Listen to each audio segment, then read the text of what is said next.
নমস্কার। দক্ষিণ মালদার সুজাপুর বিধানসভার মধুঘাট গ্রামের বাসিন্দা আমি। আমার নাম উল্টি ঘোষ। আজ 1 জুন। আজ থেকে সরকারি বাসে মহিলাদের যাত্রা শুরু হয়েছে বিনা পয়সায়। ফ্রিতে আপনারা গোটা পশ্চিমবাংলার যতগুলো মহিলা রয়েছেন যেখানেই যাবেন ফ্রিতে যাত্রা করতে পারবেন। সরকারি বাসে প্রত্যেক মহিলারা যাতায়াতের কোনো পয়সা নেবে না, ফ্রিতে টিকিট করে যাতায়াতের ব্যবস্থা করা হয়েছে। আমাদের প্রধানমন্ত্রী নরেন্দ্র মোদীজি যে ঘোষণাটা করেছিল সেই ঘোষণা আজকে সম্পূর্ণ করা হলো। আমাদের মুখ্যমন্ত্রী শুভেন্দু অধিকারী মহাশয় এটা একটা বাসে যাওয়ার ব্যবস্থা করে দিল। ধন্যবাদ সবাইকে। ভালো থাকবেন, সুস্থ থাকবেন। নমস্কার।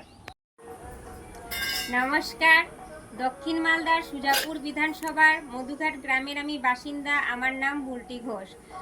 আজ 1 জুন থেকে সরকারি বাসে মহিলাদের বিনা পয়সাতে যাত্রা শুরু করা হয়েছে। বিনা পয়সাতে সরকারি বাসে আপনারা যেখানে যাবেন কোনো পয়সা নেওয়া হবে না। কিন্তু সরকারি বাসে যাওয়ার আগে একটা জিনিস নিয়ে যাবেন সঙ্গে করে, নিজের Aadhaar card, voter card, PAN card, driving licence, যে কোনো একটা প্রমাণপত্র অবশ্যই নিয়ে যাবেন। ওটা না নিয়ে গেলে টিকিট দেওয়া হবে না। প্রমাণপত্র নিয়ে যাবেন। টিকিট বিনা পয়সায় ফ্রিতে টিকিট নিয়ে গিয়ে আপনারা যে কোনো জায়গায়, সারা পশ্চিমবঙ্গের যে কোনো জায়গায় ঘুরে আসতে পারবেন। নমস্কার।